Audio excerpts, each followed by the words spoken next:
আপনার নগদ অ্যাকাউন্ট কার NID card দিয়ে খোলা তা জানতে পারবেন আজকের এই ভিডিওতে। আমাদের প্রত্যেকের একটা পার্সোনাল নগদ অ্যাকাউন্ট আছে। বেশিরভাগ ক্ষেত্রে আমরা নিজেরাই নিজেদের এনআইডি কার্ড দিয়ে নগদ অ্যাকাউন্ট তৈরি করি। আবার অনেকেই আছে নিজেদের এনআইডি কার্ড না থাকার কারণে বাবা মা বা আত্মীয় স্বজনের এনআইডি কার্ড দিয়ে নগদ অ্যাকাউন্ট তৈরি করেন। পরবর্তীতে যখন কোনো কারণে অ্যাকাউন্টে কোনো প্রবলেম হয় তখন কাস্টমার কেয়ারে যোগাযোগের সময় কার এনআইডি কার্ড দিয়ে অ্যাকাউন্টে খোলা হয়েছে তা জানার প্রয়োজন হয়। তো আজকের এই ভিডিওতে আপনি জানতে পারবেন আপনার নগদ অ্যাকাউন্ট কার এনআইডি কার্ড দিয়ে খোলা হয়েছে। তাহলে চলুন বাকি প্রসেসটি মোবাইলে দেখাই।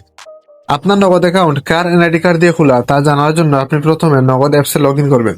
লগ ইন করার পরে আপনি এখানে দেখতে পাচ্ছেন মোবাইল রিচার্জ নামে একটা অপশন আছে। আপনি এই অপশনের উপরে ক্লিক করবেন। এই অপশনের উপরে ক্লিক করার সাথে সাথে আপনি দেখতে পারবেন আমার নাম্বার দেওয়া আছে।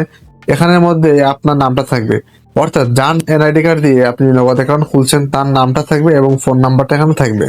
এখান থেকে আপনারা খুব সহজে জানতে পারবেন কার এনআইডি কার্ড দিয়ে এই অ্যাকাউন্টটা খোলা হয়েছে, অথবা আপনি বিকল্প আরেকটা পদ্ধতিতে জানতে পারবেন কার এনআইডি কার্ড দিয়ে নগদ অ্যাকাউন্ট খোলা হয়েছে। তো সেই জন্য আপনারা প্রথমে আমার নগদ যে অপশনটা আছে আপনারা এখানে চলে যাবেন। এখানে ক্লিক করার পরে আপনি এখানে দেখতে পাচ্ছেন কেওয়াইসি পুনরায় জমা দিন। কেওয়াইসি পুনরায় জমা দিন নামে একটা অপশন আছে। তো আপনারা সিম্পলি এটার উপরে ক্লিক করবেন।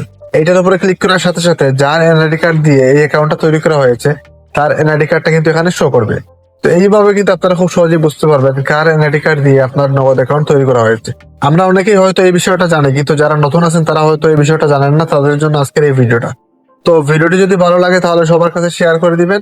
তো দেখা হবে পরবর্তী কোনো নতুন ভিডিওতে। সবাই ভালো থাকবেন। আল্লাহ হাফেজ।